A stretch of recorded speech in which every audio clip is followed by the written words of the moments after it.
खेसारी लाल यादव को लेकर काजल अगवानी ने बोल दी है काफी बड़ी बात। जी हां, जहां खेसारी की पत्नी चंदा देवी भी खेसारी के सपोर्ट में आ गई है, तो वहीं खेसारी लाल यादव की एक्स गर्लफ्रेंड यानी कि काजल अगवानी खेसारी की बेटी कृति यादव को लेकर खेसारी लाल यादव से ऐसी बातें बोल गई है, जिसको सुनने के बाद तो खेसारी पूरी तरह से हैरान हो गए।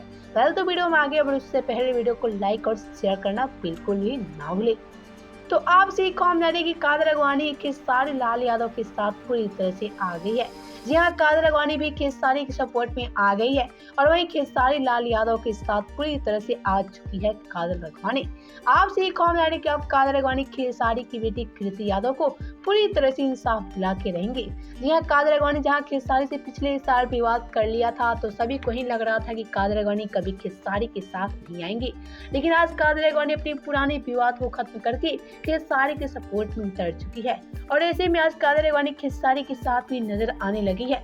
और वहीं आपसे एक कॉम जा रही काजल अगवानी खेसारी की बेटी कृति यादव को इंसाफ दिला के रहेंगी। आपसे एक कॉम जा रही कि जब से काजल अगवानी खेसारी के सपोर्ट में आ गई है, तब से सभी के होश उड़ चुके हैं और वहीं खेसारी को भी समझ नहीं आ रही कि काजल अगवानी कैसे अपने पुराने विवाद खत्म करके मेरे साथ आ गई है। पहले तो आपसे एक कॉम बता रहे कि काजल अगवानी खेसारी की बेटी कृति यादव को इंसाफ दिलाने के लिए खेसारी के सपोर्ट में आ गई है।